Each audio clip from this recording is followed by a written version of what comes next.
Hey there guys, gals, and non-binary pals, GM Potter here. Welcome to my channel where I talk about books and bookish things. I upload on Tuesdays and Thursdays at noon Central Time, and sometimes I throw in some extra videos here and there.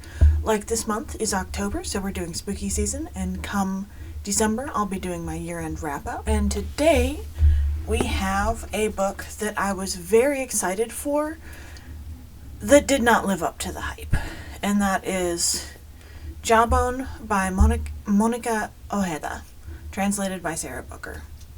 Let's get into it.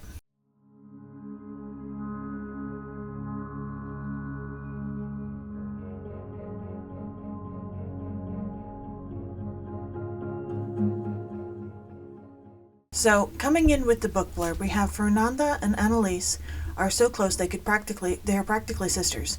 A double image, inseparable. So how does Fernanda end up bound on the floor of a deserted cabin, held hostage by one of her teachers and estranged from Annalise? When Fernanda, Annalise, and their friends from Delta Bilingual Academy convene after school, Annalise leads them on a thrilling but increasingly dangerous rituals to a rhinestone, Dior-scented drag queen god of her own invention. Even more perilous is the secret Annalise and Fernanda share, rooted in a dare in which violence meets love.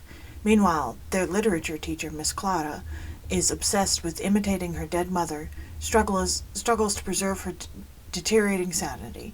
Each day she edges nearer to total break with reality, intertwining pop culture references and horror concepts drawn from Herman Melville, H.P. Lovecraft, and anonymous creepypastas. Jawbone is an ominous, multivocal novel that explores the terror inherent in the pure potentiality of adolescence and the line between desire and fear.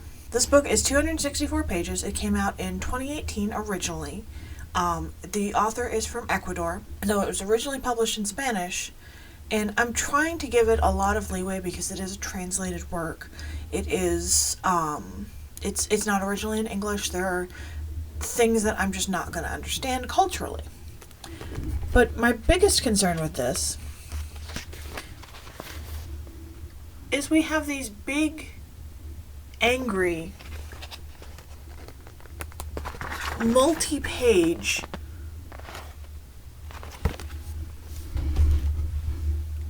blocks of text that are uninterrupted by dialogue or other paragraphs or scene changes. Like, you're supposed to change paragraphs when you change topic, when someone else speaks, when anyone speaks, honestly, and when you change time or place, and the author doesn't. And it's very hard to read because of that, because it's just not arranged in a way that's easy to read. So this book is categorized as Ecuadorian experimental horror, where not one character is the victim. They're all villains in their own right. As I said in the book blurb, it blends Lovecraft and creepypastas.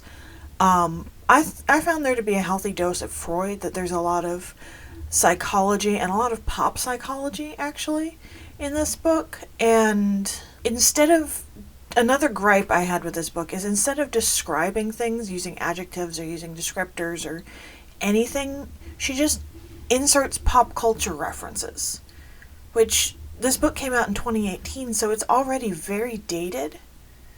And I'm not being from Ecuador, I don't get all of the pop culture references.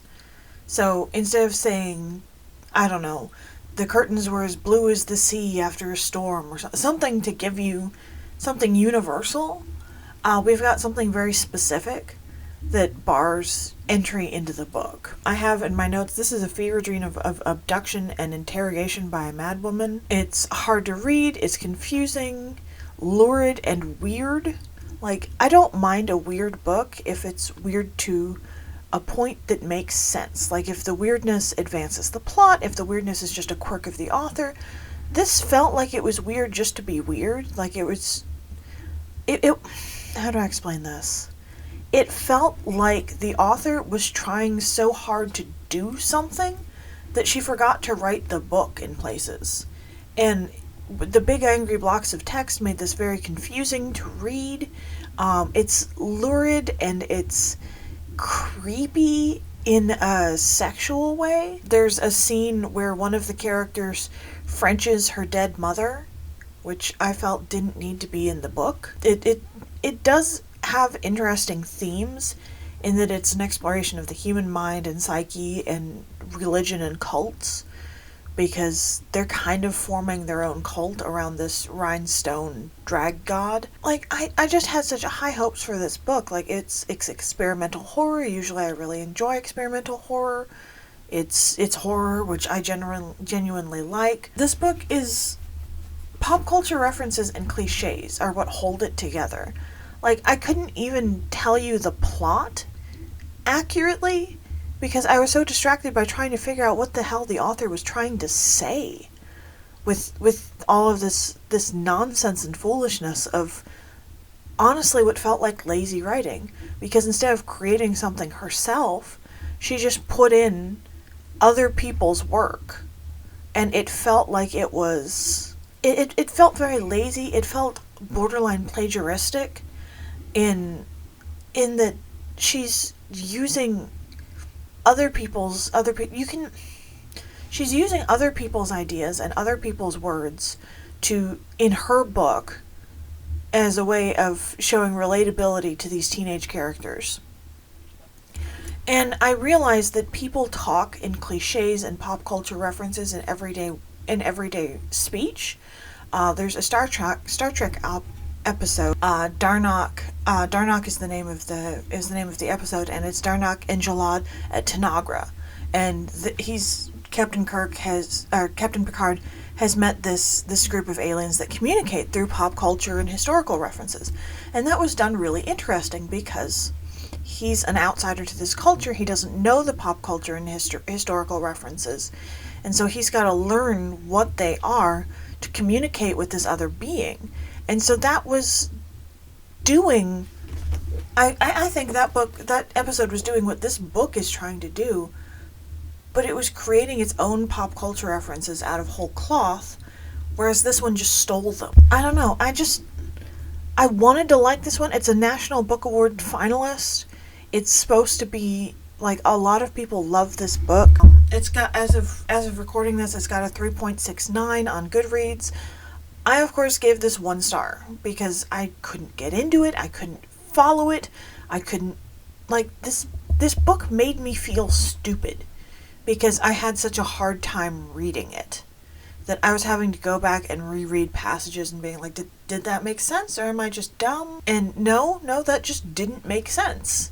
And this book was incredibly frustrating. I wonder if it would be easier to read in Spanish. If it would be easier to read in Spanish... You know, 7 years ago. That's the problem with doing this kind of writing where you rely heavily on pop culture and everything is now. Well, it makes it harder for people to read it later on because people don't just read a book now, they go back and read a book later. I just didn't get it. I'm not afraid to say I didn't get this book. I didn't understand this book. I couldn't follow this book. And... yeah, for me it's 1 star, and that could be through the fault of my own, and if it is, I'm willing to own that, but I just couldn't with this book. Have you read Jawbone? Did you get it? Like, did it make sense to you? Did you have an easy time reading it? For me, as an indie author, as someone who writes books and formats books, I always try to think of what would be the easiest way to communicate my text in